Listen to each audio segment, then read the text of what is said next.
Hello friends. आज का मेरा टॉपिक है अंक ज्योतिष का परिचय। Introduction to numerology.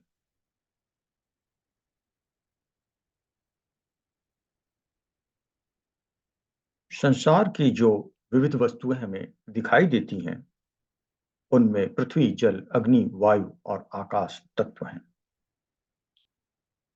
इन तत्वों का सम्मिश्रण भिन्न भिन्न अनुपात और भिन्न भिन्न प्रकार से है। ये पांच तत्व भी केवल आकाश से उत्पन्न हुए। आकाश से वायु, वायु से अग्नि, अग्नि से जल और जल से पृथ्वी।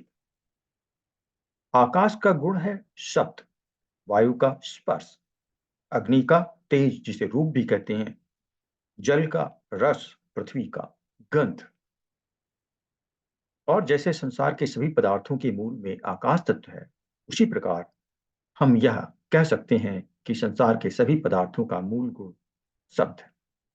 इसी कारण शब्द को शब्द ब्रह्मा अर्थात परम प्रभु परमेश्वर का प्रतीक माना गया। परिणाम तो सब शब्द ब्रह्मा के रूप ही हैं, किंतु भिन्न भिन्न शब्दों का गुण और प्रभाव भी भिन्न भिन्न है। और प्रत्येक शब्द को एक अंक या संख्या में परिवर्तित कर उसकी माप की जा सकती है। कोई शब्द 7,000 बार आवृत्ति करने पर पूर्णता को प्राप्त होता है, तो किसी का 17,000 बार। इसी कारण सूर्य के मंत्र का जाप 7,000, चंद्रमा का 11,000, मंगल का 10,000, बुध का 6,000, बृहस्पति का 16,000, शुक्र का 16,000, शनि का 23,000, राहु का 18,000, केतु का 17,000 जप निर्धारित किया है। किसी देवता के मंत्र में 22 अक्षर होते हैं तो किसी के मंत्र में 36। शब्द और संख्या का घनिष्ठ वैज्ञानिक संबंध है।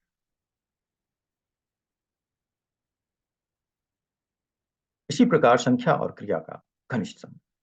शून्य संख्या निष्क्रिय, निराकार, निर्विकार ब्रह्मा का घोतक है, तो एक पूर्ण ब्रह्मा की उस स्थिति का घोतक है जब वह अद्वैत रूप से रहता है। कहने का तात्पर्य है कि शब्द और संख्या में संबंध होने के कारण समस्त पदार्थों के मूल में जैसे शब्द है, वैसे ही अंक भी है। शब्द के मूल आकाश को शून्य कहते हैं और अंक के मूल को भी शून्य, अर्थात शून्य से ही शब्द और अंक का प्रादुर्भाव होता है। तो शून्य की बहुत इंपॉर्टेंस है। इसी से सारे अंक की शुरुआत होती है और शून्य से ही शब्द की शुरुआत होती है।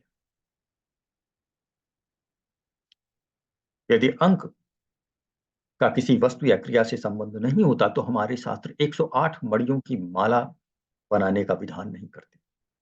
प्रत्येक संख्या का एक महत्व है। 108 से सर्व प्रकार की सिद्धियां हो सकती। 108 की संख्या का क्या रहस्य है, ये जानते हैं। सूर्य राशि भ्रमण में जब एक पूरा चक्कर लगा लेता है तो एक वृत्त पूरा करता है। एक वृत्त में 360 अंश होते हैं। इस प्रकार सूर्य की एक प्रदक्षिणा के अंशों की यदि कला बनाई जाए तो 360 गुणे 60 बराबर 21,600 कला। सूर्य 6 मास उत्तर आयन में रहता है और 6 मास दक्षिण आयन में रहता है। इस हिसाब से 21,600 को दो भागों में व्यक्त करने से 108 10800 संख्या प्राप्त हुई।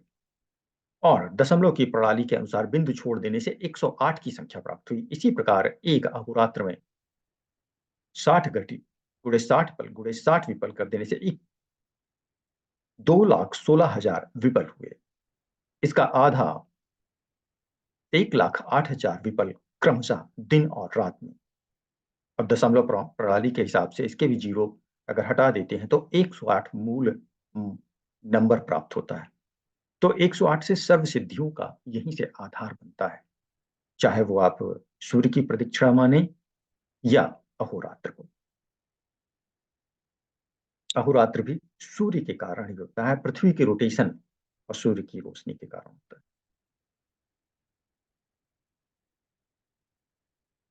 हमारे प्राचीन ऋषियों ने प्रत्येक नाम के अक्षरों का संख्या पिंड बनाने से उसके सब गुण उस संख्या से प्रकट हो जाते थे। प्रत्येक व्यक्ति का नाम उस व्यक्ति का प्रतीक है। यदि 20 मनुष्य एक साथ सोए हुए हैं तो प्रायः जिसका नाम लेकर आवाज दी जाती है वही जग जाता है। मनुष्य के उसी नाम का विचार करना चाहिए जिससे उसे आवाज दी जावे तो वह सोता हुआ जग जावे। संख्या विशेष और उस संख्या के प्रतीक वस्तु या व्यक्ति में आकर्षण होता है। एक मूल अंक वाले व्यक्ति को एक मूल अंक शुभ जावेगा और उसकी विशेष मित्रता भी एक मूल अंक वाले व्यक्ति से ही होगी।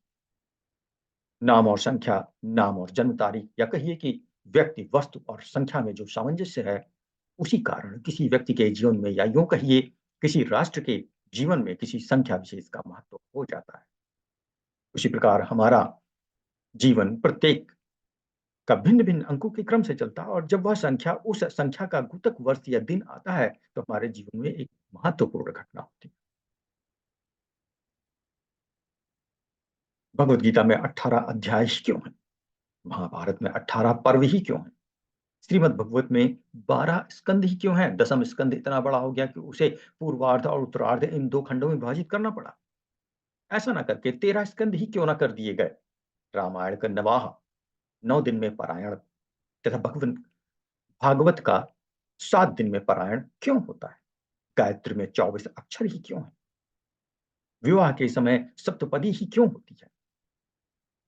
गणेश की चतुर्थी, दुर्गा की अष्टमी, सूर्य की सप्तमी, विष्णु की एकादशी तथा रुद्र की प्रदोष व्यापिनी त्रयोदशी ही क्यों? आदि अनेक ऐसे वैज्ञानिक विषय हैं जिनका विवेचन अंक विद्या ही कर सकती है, क्योंकि इन अंकों का हमारे जीवन में बहुत महत्व है। तो दोस्तों, इस वीडियो में हमने ये बताने की कोशिश की थी कि अंक का महत्व हमारे जीवन में क्या है, और अंक विद्या विद्या कैसे एस्ट्रोलॉजी में इंपॉर्टेंस रखती है। तो इसकी एक ही लाइन काफी है कि जीरो से शब्द का प्रादुर्भाव हुआ है, और जीरो से ही अंक का भी प्रादुर्भाव हुआ है। तो एक्चुअली में दोनों चीजें एक ही जगह से निकली हैं, इसलिए शब्द और अंक दोनों आपस में रिलेटेड हैं। हर अंक आप किसी शब्द को डिफाइन करता है, और हर शब्द से कोई ना कोई अंक बनता है, इसलिए अंक विद्या का बहुत महत्व है। तो मित्रों, अगर ये वीडियो पसंद आया हो, सब्सक्राइब करें, लाइक करें। धन्यवाद।